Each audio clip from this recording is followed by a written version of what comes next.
주영석 기자의 뉴스 속으로. 뉴스 속으로는 예방과 치료 의학도 최고, 리퍼도 최고, 시니어 어르신들에게 서울 메디칼 그룹이 최고, 서울 메디칼 그룹 제공입니다.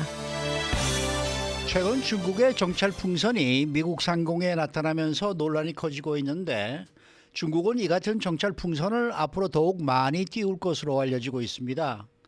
인공위성보다 훨씬 저렴한 비용으로 주요국을 정찰할 수 있다는 점에서 중국은 정찰 풍선으로 네트워크를 구축해 하늘을 뒤덮는다는 계획을 세우고 있습니다. 마약성 진통제 펜타닐 중독 사망자 급증이 미국의 심각한 사회 문제가 되고 있는데 멕시코의 마약 카르텔 조직이 중국으로부터 핵심 원료를 공급받아 제조를 하고 있어 미국은 중국이 적극적으로 대응하지 않는다면 책임을 묻겠다고 강력히 경고했습니다. 조기석 기자. 안녕하십니까. 중국이 정찰 위성을 더욱 많이 날릴 것으로 보인다는 소식이죠. 그렇습니다. 중국이 최근 미국과의 마찰에도 불구하고 이 정찰 풍선을 더욱 많이 띄운다는 계획입니다. 미국이 이 중국의 정찰 풍선에 대해서 강력히 경고하고 강력한 조치를 취하고 있고 심지어 격추까지 시키고 그러잖아요. 그럼에도 불구하고 중국은 멈추지 않고 더 많은 정찰 풍선을 지금 띄울 계획으로 보입니다. 전 세계 성층권에 미국은 물론이고 전 세계 지구 위에 전 세계 지구 전체 여러 대의 정찰 풍선을 올려놓겠다는 것, 이게 중국의 계획인 것 같습니다. 그러니까 지구 하늘 전체 전 세계를 들여다볼 수 있는 네트워크를 구축을 하겠다는 겁니다. 이 정찰 풍선 네트워크, 스파이 발룬 이 네트워크 구축을 좀 시도하고 있는 것으로 파악되고 있기 때문에 대단히 주목을 받고 있습니다. 굉장히 충격적입니다. 전 세계 상층권에 그렇게 한다는 건데 그런 소식이 진짜 뉴스 맞나요? 네, 그렇습니다. 뉴욕 타임즈가 지금 보도한 내용인데요. 예. 중국 정찰 풍선 관련한 특별한 내용을 담았습니다. 이 중국의 정찰 풍선을 개발한 곳이 EMAST인데 이 온라인 홈페이지에 그런 내용이 게시됐다고 네. 이 뉴욕 타임즈가 전했습니다. EMAST는 지난해 자사 홈페이지에 이 매우 도발적인 내용을 언급을 했는데요. 중국의 정찰 풍선을 네트워크화해 가지고 2028년까지 그러니까 앞으로 5년 내에 네트워크를 구축하겠다는 그런 내용입니다. 예. 이 이메스트가 지금 모델로 삼고 있는 것은 바로 일론 머스크 CEO가 이끄는 스페이스X 우주 기업이죠. 우주 기업 스페이스X의 위성 인터넷 서비스 스타링크입니다. 지금 지구 대기권에는 이 스타링크 인공위성이 어마어마하게 있어요. 그래서 지구 완전히 대기권을 완전히 다 둘러싸다시피 할 정도라고 합니다. 그만큼 이 스타링크가 어마어마하게 있는데 이 스타링크를 모델로 해서 지구의 성층권을 장악하겠다는 것이 이 메스트의 생각입니다. 정찰 풍선 네트워크를 적어도 2028년까지는 지구 전 다 미국은 말할 것도 없고 모든 상공에다 다 뿌려가지고 이걸로 완전히 뒤덮겠다 하는 그런 얘기인데 이걸 이제 뉴욕 타임즈가 보도했는데 이게 작년 아마 말까지는 있었던 것 같은데 올해 들어서는 이메스트 홈페이지에서 볼 수가 없어요. 이게 최근에 정찰 풍선 때문에 논란이 커지고 미국이 강하게 반발하다 보니까 홈페이지를 폐쇄했고 그래서 지금은 우리가 들어가서 볼 수는 없지만 이 뉴욕 타임즈는 지난해까지는 이런 내용이 있었다고 전하고 있습니다. 아무리 그래도 그렇지 인공위성과 풍선은 근본적으로 다른데 이게 가능한 거예요? 근데 중국 쪽은 가능하다고 자신하고 있습니다. 정찰 풍선, 스파이 발룬 이 아무리 성능이 좋고 잘 만들어도 물론 인공위성과 비할 수는 없겠죠. 네. 인공위성과 비할 수는 없는데 스페이스X 같은 경우는 일론 머스크 CEO 지휘 아래 미 항공우주국 나사와 손잡고 인공위성을 지금 띄운 거 아닙니까? 네. 그래서 굉장히 실제로 성능도 좋고요. 저궤도에 지금 위성 4,000개를 띄웠습니다. 4,000개. 그래서 어마어마합니다. 지구를 완전히 뺑 둘러싸고 있어요. 지금 그래서 스타링크가 인공위성을 너무 많이 띄워서 지금 우주에서 이 스타링크를 뚫고 지구를 보기가 힘들다 하는 말이 있을 만큼 굉장히 대단한 뭐라 그럴까 좀 위용을 자랑하고 있는 상황인데 중국의 정찰 풍선도 그런 식으로 하겠다. 근데 이 스페이스X의 스타링크가 저궤도 위성인데 이것보다는 훨씬 더 미치겠죠. 대기권보다 밑에 있는 성층권에 정찰 풍선을 띄우겠다는 건데 인공위성보다는 떨어지겠지만 그러나 정찰 풍선만의 장점이 있다고 중국은 자랑하고 있습니다. 뭐냐면 비용이 대단히 저렴하다는 거죠. 스타링크는 인공위성이잖아요. 그러니까 비용이 어마어마한데 이 정찰 풍선 발론이다 보니까 굉장히 저렴하다는 겁니다. 실패를 두려워할 이유가 없다. 그까지 풍선 떨어지면 또 올리면 그만이다. 그러니까 미국이 얼마든지 쏴서 떨어뜨려라. 이게 중국의 생각이에요. 미국이 마음껏 쏴서 떨어뜨려라. 오히려 미국 손해다. 이거 떨어뜨리려면 어찌됐건 뭐 미사일을 쏘든지 뭐든지 그만큼 미국은 비용이 들고 우리는 그까지 풍선 얼마든지 만들어 다시 올리면 그만이다. 이게 중국의 계산입니다. 그러니까 정찰 풍선이 훨씬 낫다. 인공위성 만들기도 어렵고 만들어서 올려서 관리하기도 쉽지 않은데 정찰 풍선은 계속 만들어서 올릴 수 있고 떨어지면 또 올리면 그만이고 이런 생각으로 중국이 계속 정찰 풍선을 만들어 올리겠다는 생각입니다. 어쨌든 중국 측은 이 같은 그 네. 정찰 풍선으로 하늘을 장악하는 것이 가능하다고 생각하니까 이렇게 하는 거잖아요. 맞아요. 가능하다고 좀 생각을 해요. 이메스트가 그 2017년에 중국의 SNS죠. 위챗 공식 계정에 이 정찰 풍선에 대해서 설명한 적이 있습니다. 예. 그러니까 벌써 5, 6년 전이죠. 지금 핫 이슈가 되고 있지만 이미 5, 6년 전에 누구도 주목 안 했을 때 이거 설명을 했는데 뭐라고 그랬냐면 정찰 풍선이 고해상도로 지속적으로 임무 수행이 가능하다. 그러니까 풍선이라고 무시하지 마라. 풍선에서 찍는 화면이 굉장히 고해상도란 얘기예요. 인공위성이 찍는 거랑 다를 게 없다는 얘기입니다. 그러니까 정찰 풍선은 안정적인 통신이 가능하다. 상대 국가에 대한 정찰 능력, 또 운항 능력도 가지고 있다. 이런 얘기입니다. 정찰할 수 있고 또 운항까지 할 수 있다. 바람에 실려서 그냥 떠가는 게 아니라 원하는 방향으로 움직일 수 있다는 얘기고요. 그래서 지금 보면 이 2017년에 했던 얘기가 현실화되는 거잖아요. 지금 네. 네, 현실화되고 있는 거고요. 이메스트라는 회사는 우저라는 교수가 만들었습니다. 우저 베이징 항공항천대학 교수인데요. 이분이 그 2004년에 설립한 업체인데 이제 와서 좀 빛을 보는 것 같아요. 그 중국의 전투기 개발, 스텔스, 물질 연구 등 중국군과 밀접한 관계를 맺고 있는 인물이 바로 이 베이징 항공항천대학의 우저 교수라는 사람인데 이분이 이 회사를 만들어서 중국군을 위해서 지금 이 스파이 발론 정찰 풍선을 아주 그 에너지를 넘치게 만들어내고 있는 그런 상황입니다. 근데 이번 정찰 풍선 사태로 6개 업체들에게 미국이 지금 제재를 네. 가한 것으로 알고 있는데 네. 그 중에서 많은 회사들이 우저 교수가 만든 회사다 뭐 이런 얘기가 있더라고요. 예, 맞아요. 미국이 이번 정찰 풍선 사태로 6개의 중국 기업들을 제재했는데 그중에 절반인 3개가 바로 이 우저 교수가 설립한 회사들입니다. 공동 설립한 회사들인데요. 그중에 하나가 바로 지금 말씀드렸던 이메스트고요. 이번에 뉴욕타임즈에서 자세히 특별 기사로 다뤘습니다.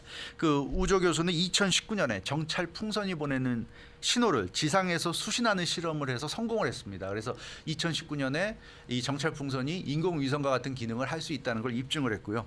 2020년에는 지구를 한 바퀴 돈 정찰 풍선을 안전하게 회수하는 것까지 성공했다고 합니다. 그러니까 이미 2020년에 정찰 풍선, 우리가 풍선이라고 무시하지만 이 정찰 풍선이 지구를 한 바퀴를 돌았다고 합니다. 도는 풍선을 무사하게 회수했다고 합니다. 그래서 이 중국은 이미 2004년에 이미 이메스트라는 회사를 만들었고 그동안 꾸준히 연구하고 개발하고 실험해서 지금은 이제 정찰 풍선을 마구마구 띄울 수 있는 이런 이제 상황까지 왔고요. 풍선이라고 우리가 쉽게 생각해서는 안 됩니다. 그까지 풍선이라고 생각할 게 전혀 아닌 것 같아요. 좀 중국의 이 정찰 풍선은 생각보다는 굉장한 위력을 지금 갖고 있는 것 같고요. 그래서 이 중국의 이 정찰 풍선 전략에 맞설 미국의 대응이 필요하다는 지적도 있습니다. 단순히 정찰 풍선 저거 뭐야 하고 격추하는 식으로는 대응이 어려울 것 같다. 왜냐하면 중국은 무한대로 지금 정찰 풍선을 쏴 올리겠다. 스타링크가 지금 4,000개가 지구 상공을 뒤덮고 있는데 우리도 뭐 몇천 개, 몇만 개 올릴 수 있다는 얘기예요. 중국 얘기는. 이건 좀 이게 이제 시작인데요. 이게 시작이죠. 만약에 네. 군사적으로 악용이 된다고 그러면은 수천 개의 막 네. 풍선이 만약에 폭탄을 달고서 막 뜬다 그러면 그거 어떻게 처리를 아니 이건 해야 이제 되나요? 정찰 스파이니까 지금 이제 정찰인데 네, 네. 나중에 이게 점점 발전이 돼가지고 글쎄, 무기로 그럴 개발이 가능성이 된다면 있을까 모르겠어요. 그 미사일은 이 느린 풍선은 느리잖아요. 네네. 느린 풍선에 싣고 가는 거는 별 메리트가 없고 네네. 그 죄다 그건 격추를 당할 테니까 네. 그렇게 하지는 않을 거야. 이건 어디까지나 정찰 얘기고요. 네. 그렇지만 정찰이라도 미사일 공격을 직접 하는 건 아니지만 네. 상대 국가 입장에서는 정보. 공격 당하는 느낌이 네, 있으니까 그렇죠. 예, 그런 면에서 이거는 논란이 될 수밖에 없는 것 같아요. 근데 문제는 좀 중국이 생각보다 정찰 풍선을 상당한 수준까지 이미 끌어올린 것 같고요. 이걸 그만하겠다는 생각이 전혀 없기 때문에 이 미국이 물리력으로 대응할 수 있는지 이거는 또 좀 봐야 될 것 게다가 같습니다. 또 이렇게 중국이 시작하면 다른 나라들도 할 수 있죠. 나도 사실 다른 네. 나라들도 이런 거 지금 하고 있어요. 하고 있는 나라가 있기 그러면은 때문에. 지구의 그렇죠. 하늘 위가 네, 맞습니다. 인공위성과 네. 풍선으로 네, 뒤덮일 이게 것 되는 같아요. 거죠. 네, 맞습니다. 지금 풍선이라는 거는 대기권을 날아다니는 거 아닙니까? 그런데 대기권이라는 거는 미국의 이 상공의 대기권은 미국의 영토란 말이에요. 이게 남의 나라를 침범하는 거 아닙니까? 결론적으로 보면. 공해가 있고 예, 영공이 이게 있으니까. 그러니까 구체적으로도 이게 어느 정도 문제가 될 수 있는 게 이게 뭐 확연한 그런 게 아닌가 좀 생각이 들기도 해요. 근데 뭐 하여튼 이게 한 곳에 그러니까 고정할 수는 없을 것 같고요. 이게 하늘에 있는 거니까 그래서 움직이면서 찍고 지나가고 또 다른 게 오면서 움직이면서 지나가고 찍고 또 지나가고 이럴 텐데 그거를 그때 과연 제거할 수 있을 것인가 이제 이런 게 그러니까요. 문제일 것 같고요.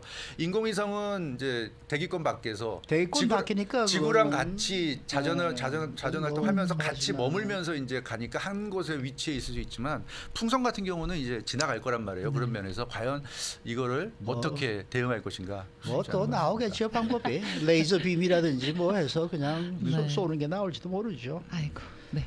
자 이번에는 펜타닐 관련 소식인데 미국이 중국에 대해서 강력히 공고를 했네요. 네, 연방상원 외교위원회가 어제 펜타닐 관련 청문회를 개최했습니다. 미국의 그 청장년층 사망 원인 1위, 18살에서 49살 사이 청장년층 사망 원인 1위, 이 펜타닐 중독과 관련해서 중국에 책임을 묻겠다는 발언이 나왔습니다. 미국에서 연간 평균 한 11만여 명이 진통제 때문에 사망을 하고 있고요. 그중에 7만여 명 정도가 펜타닐 중독으로 사망하는 것으로 나타났습니다.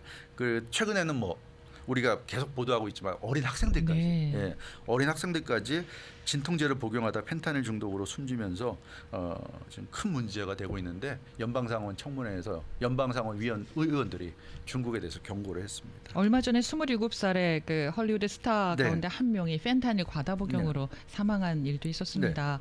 자, 그런데 이 펜타닐이 멕시코에서 만들어져서 미국으로 넘어와서 유통되는 걸로 이제 보통 알고 네, 있는데 그렇죠. 왜 미국이 중국에 경고를 하는 거예요? 네, 지금 말씀하신 대로 멕시코에서 만들어져서 미국으로 들어와서 유통되는 건 맞는데 네.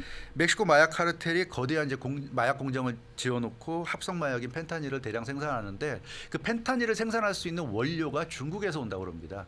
그렇기 때문에 네. 미국은 중국에 대해서 제대로 좀 이 대응하라 이런 경고를 좀 하는 건데요.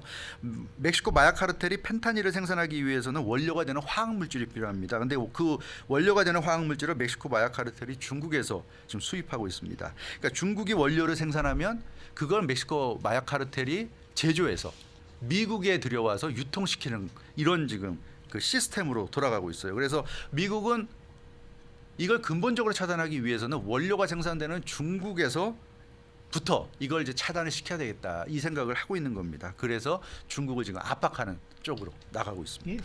이 펜타닐이 이게 중독도 금방 되고 또 조금만 더 하면은 또 치사량으로 또 사망도 네. 하고 이게 또 한 가지 또 중요한 게 이 펜타닐인지를 모르고 복용하는 거 이것도 또 문제란 말이에요. 그렇죠. 지금 말씀하신 거 맞아요. 그러니까 극소량만으로 치사량에 이른다는 게 문제고요. 또 하나는 마약과 달리 펜타닐은 우리가 펜타닐이라는 걸 모르고 진통제인 줄 알고 네. 먹잖아요. 그게 가장 큰 문제입니다. 마약은 내가 마약한다는 걸 의식을 하고 하니까 네.